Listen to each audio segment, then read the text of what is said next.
Քաղաք Երևան, Մարի 18/1 շենք, 32 բնակարան։ Այո։ Լսում եմ։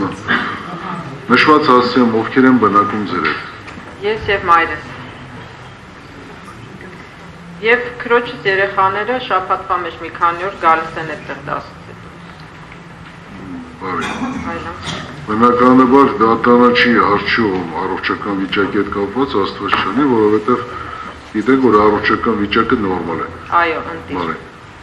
Ընտանիքի անդամները դուք եւ ձեր մայրն եք, հա, ճիշտ եմ ասում։ Այո, եւ դասերից հետո քրոջս երեխաները շաբաթվա մեջ մի քանի օր գալիս են մեր տուն,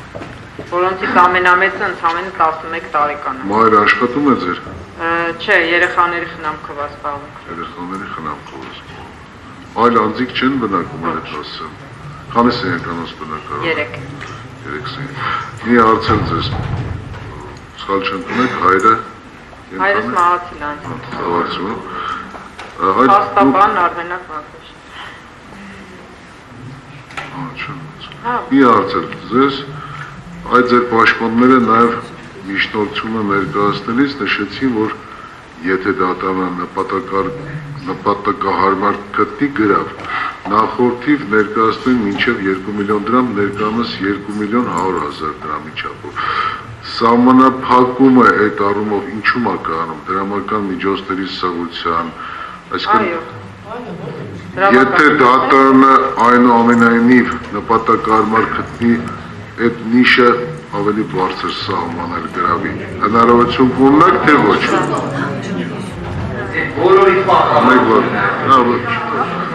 Պարոն Վարդանյան, ձեզ չի ուղղում հարցը։ Մեղադրյալին եմ դրա համար ուղղում հարցը։ Կկազմակերպենք։ Այսինքն դա չի խոչընդոտի, որ եթե դատանը սահմանափակումներ կիրառի նաև ձեր նկատմամբ, գիտեք, որ պարտավոր կլինեք այդ սահմանափակումները պատշաճ կատարել։ Դե ամենախիստ սահմանափակումների ներքո եմ գործում, դեռ կատարում։ Չէ, հիմա ինքնա ներկայիս մասին չի խոսքը, եթե, ասում եմ, դատանը Տեսեք, ես օրինապաշտ քաղաքացի եմ եղել միշտ, նույնիսկ այսպես ասեմ, ինձ միշտ ասել են կոմունիստ, ինչի համար, որ միշտ օրենքները պահող եմ եղել, այնպես որ կարծում եմ այդին վերաբերյալ չի, որ եթե ինչ-որ սահմանափակում դրվի, ես կխախտեմ։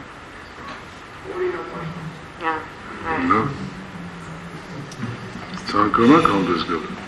Այո, թե ոչ։ Որոշումը ասեք, հետո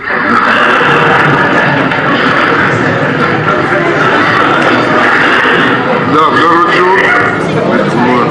չունեք որևէ բան ավելացնել։ Բարի նստեք։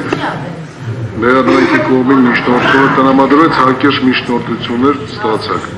Ձեր դիրքորոշումը կարող եք հայտնել։ Ընտրեմ։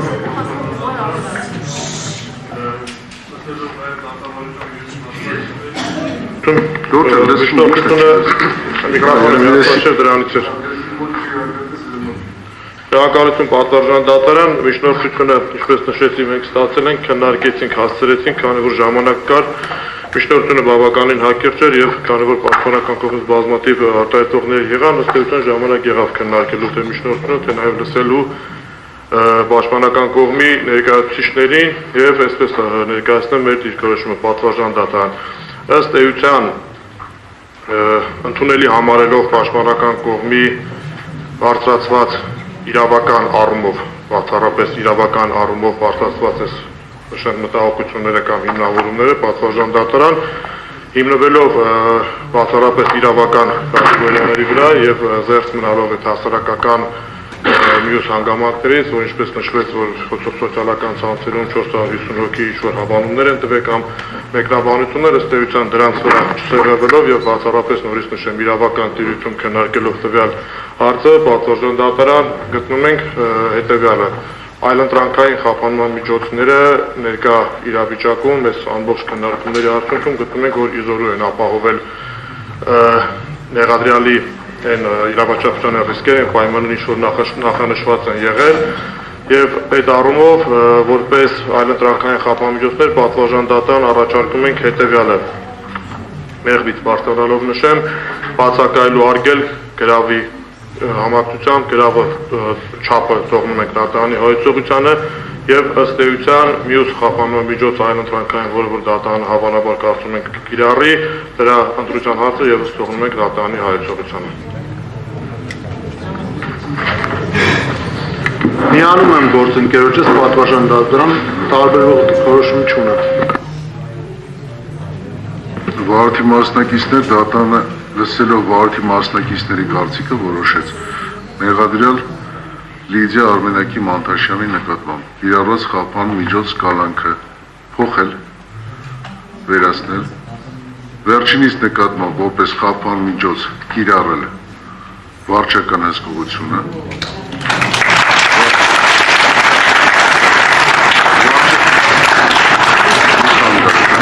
վարչական հսկողություն գրավ 2.500.000 դրամի չափով բացակայելու արգելքը Բացակայելու արգելքը դատարանաբար դրասակրի երբասում արմին սահմանների արգելքի մասով գրավի գումարը Վարտավորեք վճարելու դատարանի համապատասխան դեպոզիտ հաշվին Երևան քաղաքի առաջնացյան Ընթարասյան քրեական դատարանի դեպոզիտ հաշվին այդ մասին ապացույցը որոշումը ստանալուն պես երաժշտում ներկայացնելու դատարանին վարչական հսկողությունը ուրեմն ձեր նկատմամբ կիրառվի վարչական հսկողության ընթացքում ուրեմն Դուք պարտավոր եք շաբաթը մեկ անգամ ներկայանալու պրոբացիայի ձեր տարածքային, այսինքն Երևան քաղաքի, դուք Երևան քաղաքում եք, Երևան քաղաքի քաղաքային մարմնի պրոբացիայի ծառայության շաբաթը մեկ անգամ գրանցվել, չփոխել առանց վարորդի իրականացնող մարմնի ձեր բնակության հասցեն, առանց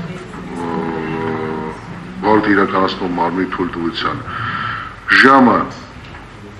21:00-ից մինչև առավոտյան ժամը 9 չբացակայել ձեր բնակության վայրից չշփվել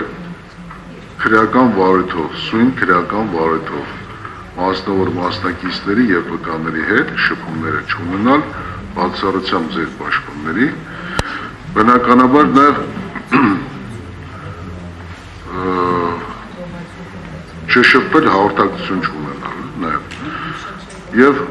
այցելել մարդաշատ վայրեր բնականաբար վարչական հսկողությունը պետք է իրականացվի Հայաստանի Հանրապետության կողմից սահմանված էլեկտրոնային միջոցների իրարմամբ որպեսզի այն պետք է կրեք դուք եւ չվնասեք այն եւ չվնասեք որոշումը ստանալու նաեւ խափան միջոց կալանքը նաեւ փոփոխելով դուք անմիջապես ազատ եք արձակում կալանքից այս Թողեք ես ասեմ Անմիջապես ազատ եք արձակում դատական նիստերի դալիճից Որոշումը ստանալու պես այն կարող եք բարձրել Ճշտով հանգամանքերի Առաջինը Լիդիան մոռացավ նշել, որ այդ բնակարանի հասցեում նաև հաշվառված են քույրերը, ասեց մայրիկը բաները, բայց բնականաբար երեխաների ենթադրվում է նաև, որ կարող է նաև քույրը կներեք բանից այլ սահմանափակում չկար եւ մարդաշատ վայրերի հետ կապված Լիդիան պաշտպան, ես մի անգամից արձագանքեմ Տանային կալանք չենք տվել, որ ասենք այլ անձամբ շփում չունենան Հարցը վերաբերում է սույն քրեական վարույթով մասնավոր մասնակիցների Մարդաշատ վայրերի հետ կապված Լիդիան հատուկ խնդրել է, որպեսզի ինքը հնարավորություն ունենա պատարակների մասնակցել եւ եկեղեցի այցելելը չհամարվի մարդաշատ վայր Դատարանը այդ բացառությունը որոշման մեջ կներառվի հանգիստ եղեք, համոզված եղեք Բարի 10 րոպե չափով դատական նիստ 10-ից 15 կնպիչեցի, հետո կասի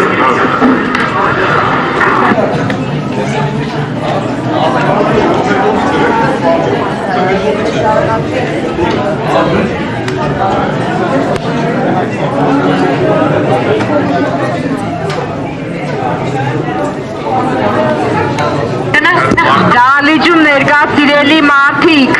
ազատագրական պայքարը շարունակվում է, սա ձեր հաղթանակն է, շնորհակալություն բոլոր բոլորին աջակցելու համար։